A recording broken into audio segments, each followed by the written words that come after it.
जय भीम साथियों, डॉक्टर बाबा साहेब अम्बेडकर की 1936 में लिखी जाति का विनाश किताब आज भी उतनी ही प्रासंगिक है जितनी 85 साल पहले थी। आज हम लाए हैं आपके लिए उसमें से 11 ऐसे विचार समाज के हर व्यक्ति को जानने चाहिए, उस पर आत्मचिंतन करना चाहिए और अमल भी करना चाहिए, चाहे वह किसी भी जाति, धर्म या विचारधारा का हो। पर पहले आपको संक्षिप्त में बता दें कि किस संदर्भ में यह किताब लिखी गई थी।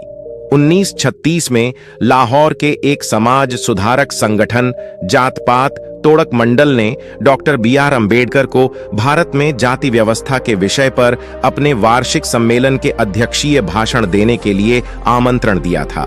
साहब ने अपने भाषण की पांडुलिपि रिलेशन ऑफ कास्ट शीर्षक से उन्हें भेजी, किंतु आयोजन समिति ने उनके कुछ विचारों को विशेष रूप से वे तो कि उनकी आलोचना और हिंदू धर्म को छोड़ने के लिए उनकी झुकाव को अस्वीकार कर दिया। उन्होंने बाबा साहेब को सुझाव दिया कि वह इन विचारों को हटा दें, पर बाबा साहेब ने जवाब दिया कि वे एक भी अल्प विराम तक नहीं बदलेंगे इस भाषण में, और इस प्रकार यह भाषण कभी दिया ही नहीं गया। शायद बाद में 1936 में प्रकाशित किया। वैसे तो बाबा साहेब शायद ने कई किताबें लिखी गईं, भाषण दिए, पत्रिकाएं प्रकाशित करें, पर आज भी जाति का विनाश के तार उनकी प्रमुख किताब की तरह मानी जाती है। भारत के विश्वविद्यालयों में भी पढ़ाई जाती है। इस किताब का एक ही शब्द सोने की तरह महत्वपूर्ण है। आज भी ब्राह्मणवादियों को खटकता है। जाति जैसे जटिल रही थी, पर बाबा साहेब ने ऐतिहासिक किताब को एकदम सरल भाषा में लिखा है। यह भी इस किताब की खासियत है। तो आइए सुनते हैं इसमें से 11 मूल्यवान विचार। मैं संतुष्ट हो जाऊंगा अगर मैं हिंदुओं को यह एहसास करा दूं कि वे भारत के बीमार आदमी हैं और उनकी बीमारी अन्य भारतीयों की स्वास्थ्य और खुशी के लिए खतरा है। मैंने हिंदुओं की आलोचना की है, मेरे उस महात्मा के अधिकार पर सवाल उठाया है जिनको वह भगवान मानते हैं। वे मुझसे नफरत करते हैं। उनके लिए मैं उनके बगीचे में एक सलाम हो। आप इस समाज किसी भी दिशा में बुरे जाति वह राक्षस है जो आपके रास्ते में आती रहेगी। जब तक आप इस राक्षस को नहीं मारेंगे, आप राजनीतिक सुधार हो या आर्थिक सुधार, दोनों ही नहीं ला सकती। जाति व्यवस्था केवल श्रम विभाजन नहीं है, यह मजदूरों का भी विभाजन है, जो श्रम विभाजन से काफी अलग है। यह एक पदानुक्रम है जिसमें मजदूरों को एक दूसरे के ऊपर वर्गीकृत करके विभाजित किया जाता है।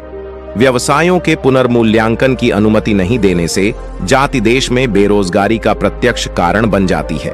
सबसे पहली और महत्वपूर्ण बात पहचानने की यह भी है कि हिंदू समाज एक मिथक है। हिंदू नाम अपने आप में एक विदेशी नाम है। यह मोहम्मद और ने द्वारा स्वयं को अलग करने के उद्देश्य से मूल निवासियों को दिया गया था। प्रत्येक हिंदू में जो चेतना मौजूद है तो उसकी जाति की चेतना है। यही कारण है कि यह कहना मुश्किल है कि हिंदू समाज या राष्ट्र बना सकता है।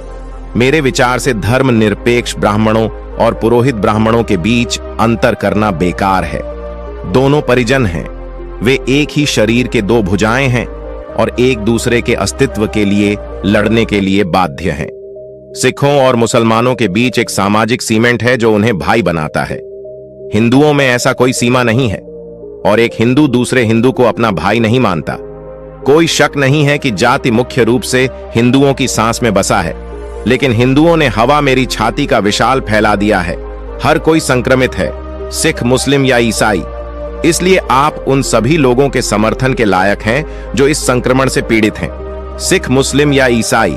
इसलिए मुझे यह कहने में कोई संकोच नहीं है कि इस तरह के धर्म को नष्ट कर दिया जाना चाहिए। और मैं कहता हूं, इस तरह के धर्म के विनाश के लिए काम करने में कुछ भी गलत नहीं है। देखते हैं हिंदू इसका कितना पालन करते हैं। तो हमें जाति के विनाश के लिए काम करते रहना है। आप भी इस विचार को सबके साथ साझा करें। इस संकलन लेख के लिए पहली बार वेबसाइट को धन्यवाद देते हैं। हम आप चाहे तो पूरी जाति के विनाश की ऑडियो बुक भी पढ़ सकते हैं, सुन सकते हैं। उसका लिंक डिस्क्रिप्शन में देखिए। आपकी इस वीडियो को ज्यादा शेयर करिए। हमारे चैनल बहुजन ब्लॉग्स को सब्सक्राइब जरूर कीजिए, बेल आइकन जरूर दबाइए नोटिफिकेशन पाने के लिए। जैसे ही हम दलित, बहुजन, आदिवासी समाज से जुड़ी छोटी मोटी जानकारी लेकर आते रहेंगे। जय भीम।